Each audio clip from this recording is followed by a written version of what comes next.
1 मई 2021 को चीन की कम्युनिस्ट पार्टी के ऑफिशियल हैंडल से एक माइक्रो ब्लॉग यानी ट्वीट जैसा कुछ गया और उसमें भारत की कोरोना वायरस की जो व्यथा थी उसके ऊपर मजाक उड़ाया गया। सारे विश्व में इस ट्वीट की भर्त्सना की गई, जिसमें चीन ने एक तरफ दिखाया कि किस तरीके से चीनी लोग आग लगा रहे हैं, चाइनीज लोग आग लगा रहे हैं एक रॉकेट में, उसको रॉकेट को उड़ा रहे हैं, और दूसरी तरफ भारत में किस प्रकार से लोग आग लगा रहे हैं चिताओं पर, चीन के कोरोना वायरस से मृत लोगों की चिताओं पर। चीन के खुद चीनी लोगों ने इसका विरोध किया और कहा कि ये ट्वीट गलत है, बाद में से डिलीट भी किया गया। लेकिन हम ले चलते हैं उस रॉकेट की ओर जिसको लेकर के चीन ने इतना बड़ा भद्दा मजाक किया था। इस रॉकेट जिसको इस चित्र में दिखाया गया था वो था 30 मीटर लंबा चीन का मार्च 5B रॉकेट, और चीन अंतरिक्ष में एक नया घर बना रहा है जिसका नाम है तियानही स्पेस स्टेशन, और उसको वेनचांग स्पेस लॉन्च साइट से चीन ने रॉकेट के जरिए एक कंपोनेंट इस स्पेस स्टेशन के लिए अंतरिक्ष में भेजा था। जो कंपोनेंट मार्च 5B रॉकेट से 29 अप्रैल 2021 को भेजा गया अंतरिक्ष में, उसका नाम था हेवनली हार्मनी। यानी कि ये वो जगह थी जहां पर चीनी एस्ट्रोनॉट्स रुकेंगे जब भी वो स्पेस में जाएंगे, स्पेस सेंटर में चीन के, तो वो वहां रुकते। तो उनके कमरों को बेसिकली चीन ने अंतरिक्ष में भेजा था असेंबल करने के लिए। लेकिन सब कुछ प्लान के मुताबिक शायद नहीं गया। लॉन्च के कुछ देर बाद ही ये पता चला कि जो मार्च 5 सिस्टम था, मार्च 5B का, उसमें कुछ गड़बड़ है। यूजुअली ये जो मार्च 5B या किसी भी प्रकार के जो लॉन्च व्हीकल होते हैं उनमें एक कोर मॉड्यूल होता है जो बीच में होता है, जो सबसे ज्यादा देर तक चलता है, जो काफी भारी होता है, और उसके साथ 4 बूस्टर मॉड्यूल लगे होते हैं जो शुरू में लिफ्ट ऑफ देने के काम आते हैं। जो शुरू के 4 मॉड्यूल जो काम आते हैं, जो साइड बूस्टर्स होते हैं, वो जनरली थोड़ी दूर उड़ने के बाद गिर जाते हैं। उनको कंट्रोल करके गिराया जाता है किसी ऐसी जगह पे जैसे कि समुद्र, जहां से उनको वापस लिया जा सके और कोई नुकसान ना हो किसी को। जो कोर मॉड्यूल होता है, जो बीच का बड़ा भारी मॉड्यूल होता है, उसको डी ऑर्बिट किया जाता है बड़े ही तरीके से, ताकि वो ऐसी जगह कहीं गिरे जहां वो समुद्र में गिरे और नुकसान ना हो, क्योंकि वो बहुत भारी होता है, टनों में वजन होता है, या उसको अंतरिक्ष में ही उसको डी ऑर्बिट करके छोड़ दिया जाता है, वो वहीं अंतरिक्ष में घूमता रहता है। चीन ने ऐसा कुछ भी नहीं किया। चीन के जो साइड मॉड्यूल बूस्टर्स थे वो तो अंतरिक्ष से जाने से पहले ही गिर गए समुद्र में, लेकिन जो कोर मॉड्यूल था उसको चीन अपने कंट्रोल में करने का उसने सिस्टम ही नहीं बनाया। तो जो कोर मॉड्यूल है जो उसको लेकर के गया था अंतरिक्ष तक, वो कोर मॉड्यूल धरती के चक्कर लगा रहा है अभी भी, और चीन को पता ही नहीं है कि उसको कंट्रोल कैसे करना है। चीन ने ये बात मानी है कि उस कोर मॉड्यूल पे चीन का नियंत्रण था ही नहीं।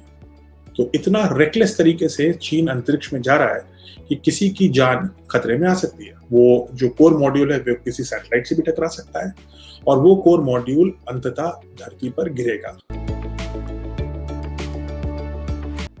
और ये जो चीज है अनप्रेडिक्टेबल री एंट्री, ये दुनिया के अब तक के इतिहास में सबसे हैवी चीज होगी जो अंतरिक्ष से पृथ्वी पर हम गिराएंगे।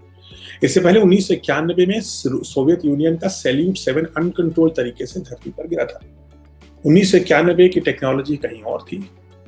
30 साल बाद चीन अब एक अनकंट्रोल्ड ऑब्जेक्ट को धरती की तरफ गिरा रहा है, जिससे भारी नुकसान हो सकता है। 5 मई की ट्रैकिंग के हिसाब से, नासा की ट्रैकिंग के हिसाब से, ये टनों का मॉड्यूल धरती के 191 किलोमीटर की ऊंचाई पर धरती की सतह से 28,000 किलोमीटर प्रति घंटे की स्पीड से नाच रहा है। इस पर किसी का कंट्रोल नहीं है। टनों का वजन बुलेट की स्पीड से 191 किलोमीटर की ऊंचाई पर आपके थ्रू जा रहा है आकाश में। और ये पहली बार नहीं है कि चीन ने ऐसा रेकलेस स्पेसक्राफ्ट अंतरिक्ष में भेजा है। मई 2020 में कोरोना वायरस जब शुरू हुआ था, उस समय भी चीन ने ऐसा ही एक रॉकेट, टनों के वजन का, 18 टन के वजन का एक रॉकेट अंतरिक्ष में भेजा था, जिसको धरती की ओर जब वो गिरा तो चीन के कंट्रोल में नहीं था। फॉर्चुनेटली उस समय वो एक छोटे से अफ्रीका के एक छोटे से गांव, आइवरी कोस्ट नाम के देश के छोटे से गांव के पास गिरा। कुछ घर डैमेज हुए लेकिन किसी की जान नहीं गई। अब ये दोबारा होगा, और ये होगा 8 मई को, ऐसा अनुमान है नासा का। और ये कहीं भी गिर सकता है, ये समुद्र में भी गिर सकता है, ये भारत में भी गिर सकता है, शहर में गिर सकता है, न्यूयॉर्क में गिर सकता है, मैड्रिड, लंदन, कहीं भी गिर सकता है। चीन का कोई कंट्रोल नहीं है इसके ऊपर, इनफैक्ट किसी का भी कोई कंट्रोल नहीं। तो ये एक बहुत डेंजरस स्पेस एक्सपेडिशन था चीन ने, जिसका खामियाजा पूरी दुनिया उठा सकती है। अब ये भी संभव है कि धरती पे 71% समुद्र है, तो 71% चांस है कि ये किसी समुद्र में गिरेगा, लेकिन 29% चांस है कि ये सतह पर गिरेगा, ठोस सतह पर गिरेगा, और उसमें से भी ये किसी शहर पे भी गिर सकता है। कोई कंट्रोल नहीं है।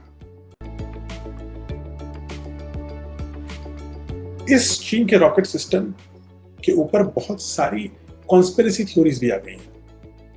कुछ लोगों ने कहा है कि क्या चीन बार बार ऐसा कर रहा है? जो चीन चंद्रमा के डार्क साइड पे जा सकता है, जो चीन दुनिया में स्पेस स्टेशन बनाने वाला इस समय अकेला देश है जो स्पेस स्टेशन बना रहा है, उस चीन के पास इतनी टेक्नोलॉजी नहीं है कि वो एक कोर कंपोनेंट, एक रॉकेट के कोर कंपोनेंट को धरती पे ना गिरने की बजाय अंतरिक्ष में चलने देता?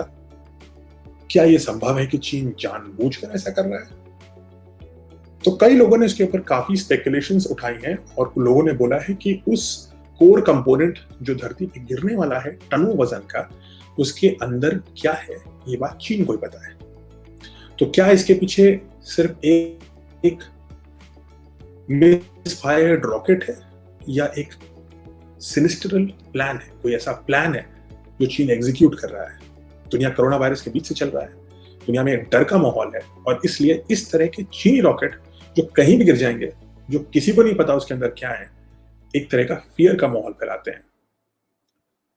संभवतः ये रॉकेट किसी समुद्र में गिरेगा, और संभव यही है कि कोई नुकसान नहीं होगा, लेकिन खतरा सबके ऊपर है। भारत भी इसके ऊपर नजर रखेगा, मुझे पूरा यकीन है।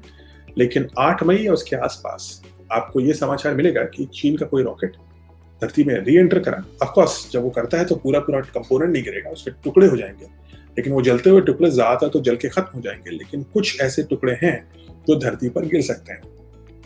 ये इंपॉर्टेंट है कि अंतरराष्ट्रीय स्पेस फेयरिंग नेशन जैसे भारत, अमेरिका, ब्रिटेन और रूस, ये सब चीन को इस तरह की इररिस्पॉन्सिबल रॉकेटियरिंग, इररिस्पॉन्सिबल स्पेसक्राफ्ट में, इररिस्पॉन्सिबल अंतरिक्ष में यात्राएं करना, जिससे पूरी धरती के कहीं ना किसी भाग को खतरा हो सकता है, ये चीन को हमें बताना होगा कि ये सही तरीका नहीं है।